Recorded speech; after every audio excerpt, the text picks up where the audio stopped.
Viewers love MasterChef for its intense competition, fast-paced cooking challenges, and Gordon Ramsay hurling insults at contestants. But what happens on screen is only a small fraction of what goes on during filming. Even a long-running show can still hold surprises for viewers. Here's what you don't get to see. The countdown on MasterChef is very real and very enforced. When the clock stops ticking, there's absolutely no more cooking, but the cameras keep rolling long after the clock runs out. Getting just the right shot to show the action can take a few different attempts. When the clock stops, the cooks step back from their dishes. Then they're asked to recreate the intensity of the final minutes of the competition to make sure the cameras catch the excitement from every angle. While the contestants aren't allowed to actually make any changes to their dishes, they recreate the final scramble by moving around their dishes and moving things around the countertops. Alice Sovslovsky from MasterChef Australia Season 4 wrote on her blog, "We would finish cooking and then have to step away from the bench, put all of our utensils down, stop touching the dish, and then the next 2 to 3 minutes just pretend to fuss around our plates. I remembered I'd forgotten to season my peas, and the salt was so close to my hand, but I knew there were 5 cameras on me, so I couldn't do anything."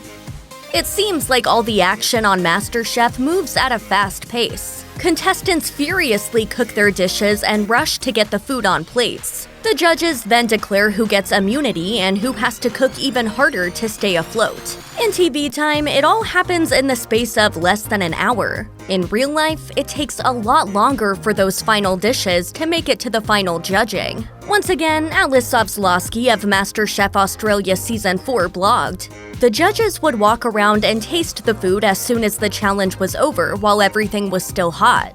Soslovsky went on to reveal that, "Once you finish cooking, they take your plate away and shoot it with an overhead camera so it looks fresh. Then all of the dishes go straight into the fridge while the cast and crew would break for lunch. Once everyone returns from their break, the dishes are pulled from the fridge and used to film the final judging scenes. Maybe that's what gives Judge Gordon Ramsay the push to be extra mean to food he doesn't like." If that's the best you can do, then you are in the wrong kitchen.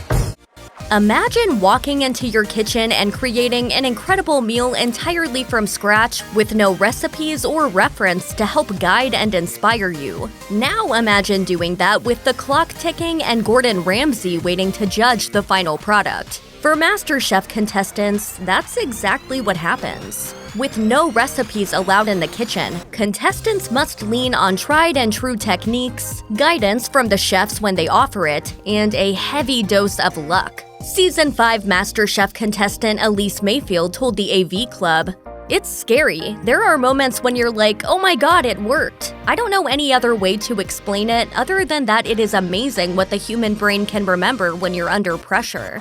So how do they do it? It turns out that studying for MasterChef is a lot like studying for grad school. Mayfield said, "I basically put myself through a mini culinary boot camp where I made flashcards and memorized recipes. I quizzed myself all the time."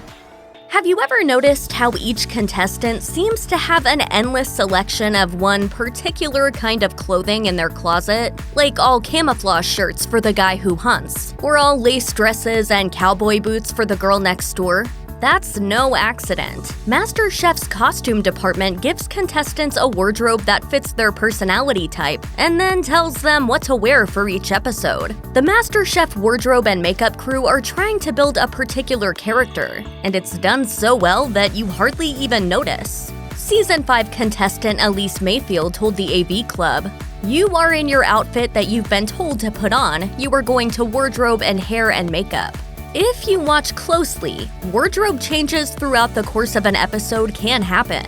Often, cooks wear comfortable shoes while cooking, and then change into nicer shoes to match their wardrobe when it's time for the big judging scenes. MasterChef hopefuls may be working up a sweat in the kitchen, but television demands they've got to look good while doing it.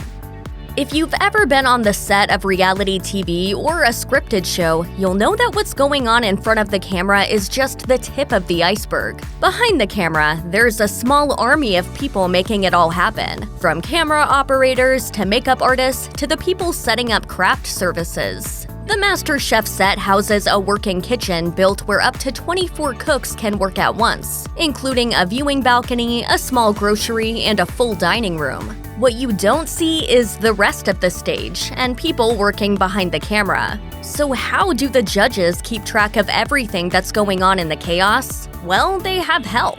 Chef and judge Christina Tosi told Lucky Peach, "There is a team of standards and practices officials who watch the contestants' every move. Everyone has the exact same advantages, and we want them to leverage those advantages fairly."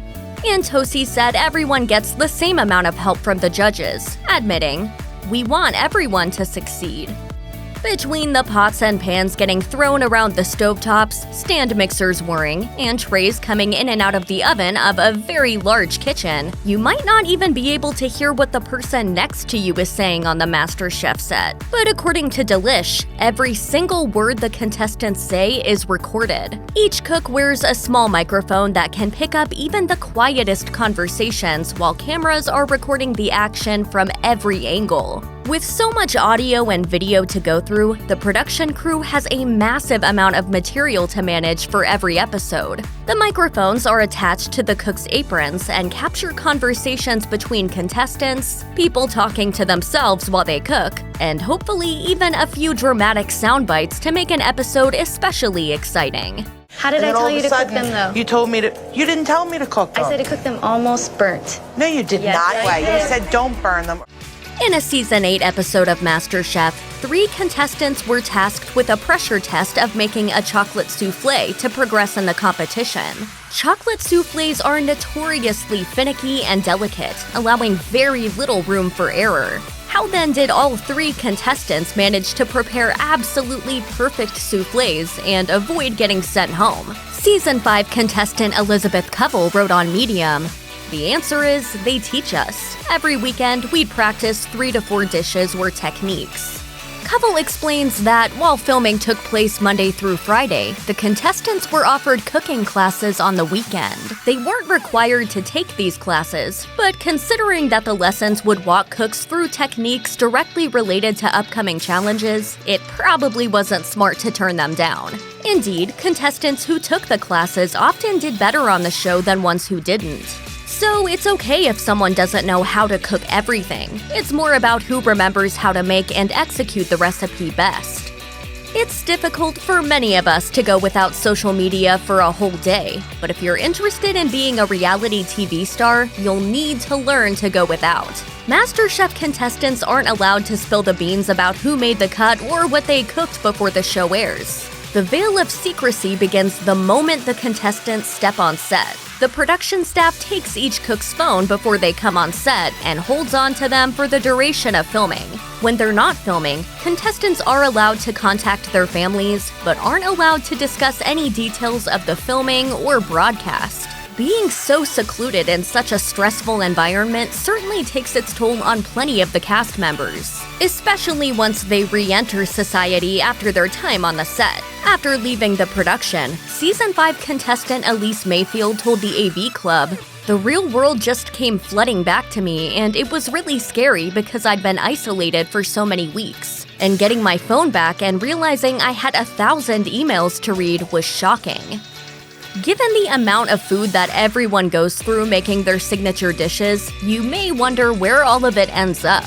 Gordon Ramsay and his fellow judges don't eat the entirety of every single dish that's presented to them. And what about the food that the cooks didn't use? Have no fear, it's not going to waste. The food that doesn't make the cut for judging and filming gets eaten by the cast and crew. Host Greg Wallace told The Sun, "The cooked food is devoured by the filming crew. A lot of them carry their own cutlery." As for all of the groceries that aren't used, Wallace says, "The raw food gets divided up by the youngsters in the crew, talented young people who've just begun their careers and aren't necessarily earning very much. Waste not, want not, thankfully." Check out one of our newest videos right here. Plus, even more mashed videos about your favorite cooking shows are coming soon. Subscribe to our YouTube channel and hit the bell so you don't miss a single one.